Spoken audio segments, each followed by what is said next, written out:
कहानी उन आम घरों की है जहाँ खाने वाले तो कई, लेकिन कमाने वाला एक मर्द ही होता है।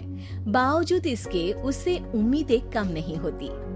देखिए जी, सामने वाले वर्मा जी कैसी अच्छी तरह से सफाई करते हैं छुट्टी वाले दिन अपने घर की, और एक आप हैं। अरे यार, उनके पास कार है, ऑफिस पास में है और हफ्ते में 2 दिन की छुट्टी होती है, तो फर्क तो पड़ता है ना। मेरी तो शादी ही गलत हो गई। अरे कोई मस्त लड़का मिलता, कमाता भी, घुमाता भी, घर के कामों में भी मदद करता, लेकिन नहीं जी, हमारे वाले को तो कमाने से फुर्सत ही नहीं, और कमाई भी ऐसी कि कोई जरूरत पूरी ही नहीं हो रही है। सुनील बेचारा शीना को देखकर सोचता है कि शीना सही कह रही है। देखने में सुंदर है, घर का सारा काम कर लेती है, उसे तो कोई भी अच्छा लड़का मिल सकता था। क्या सोच रहे हैं? भागने का इरादा तो नहीं है? अरे नहीं मेरी प्यारी बीवी, मैं तो नहीं, पर डर है कि तुम नहीं कहीं भाग जाओ मुझे छोड़कर। शीला सुनील के मुंह से प्यार भरी बात सुनकर मुस्कुराती है। आप भी ना। सुनील एक दिन ऑफिस से घर आता है कि तभी शीना कहती है, सुनिए जी, वो मेरी सहेली आई थी, सारा दिन वो लोग यहीं थे, अब जा रही थी तो मैंने कहा नहीं, मेरे पति छोड़ आएंगे ना तुम्हें, तो रोक लिया मैंने। सुनील थोड़ी देर कुछ सोचता है, फिर कहता है, ठीक है, मैं कपड़े चेंज करके आता हूँ। अरे तेरे पति को तो लग रहा है कि अच्छा नहीं लगा।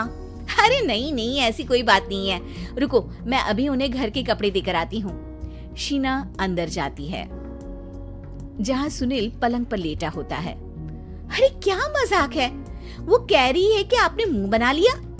सही तो कह रही है, सुबह से अब ऑफिस से लौटा हूँ, एक कप चाय का तो पूछा नहीं, 20 किलोमीटर जाओ और आओ, और फिर कल उसी टाइम पर ऑफिस। अरे यार, मुझे गाड़ी चलानी आती ना तो बोलती भी नहीं आपको, और कौन सा रिक्शा खींच कर जाना है आपको। सुनील अब क्या बोलता। रात देर से आता है और सो जाता है। अगले दिन शरीर दर्द हो रहा है। अरे तो मत जाओ ना ऑफिस, चलते हैं ना मार्केट घूमने, फिर पिक्चर देखेंगे और रात में खाना खाकर घर वापस। सुनील जब सारे दिन की थकान वाला शेड्यूल सुनता है तो वो सीधे सीधे ऑफिस के लिए तैयार हो जाता है। अब आए दिन शीना की डिमांड बढ़ती ही चली जाती है और सुनील उसको पूरा भी करता, लेकिन एक दिन, ए जी मेरा भाई आ रहा है, उसे 2 लाख रुपए की जरूरत है। हाँ तो मैं क्या करूँ शीना, मेरे पास इतने रुपए नहीं है। हाँ पता है नहीं है, लेकिन किसी से लेकर तो दे सकते हो ना।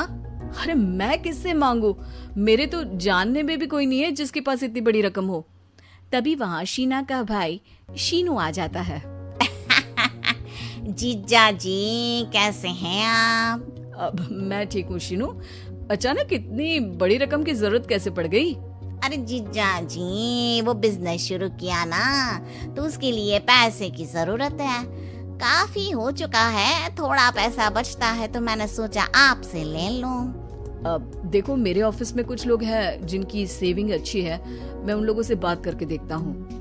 सुनील ऑफिस से किसी से पैसे लेकर शीना को दे देता है। शीना वो पैसा भाई को दे देती है। 2 महीने बाद, अरे यार शीना, वो ऑफिस वाला आदमी अपने पैसे मांग रहा है, कैसे दूं? अपने भाई से बोलो ना पैसे दे दे।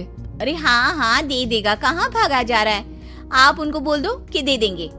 थोड़े दिन बाद, शीना वो आदमी मुझसे आज भी पैसे मांग रहा था यार, मैं तंग आ गया हूँ, ऑफिस जाते ही सामने उसका चेहरा दिखता है, क्या बोलूं, बार बार पैसे मांगता है।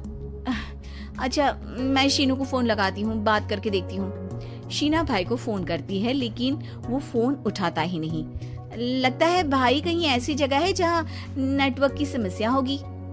सुनील अगले दिन दोपहर को ही घर आ जाता है। उसका चेहरा उतरा और परेशान सा होता है। वो रोने लगता है। अरे क्या हुआ जी, आप इतना परेशान क्यों हैं? सब ठीक तो है ना?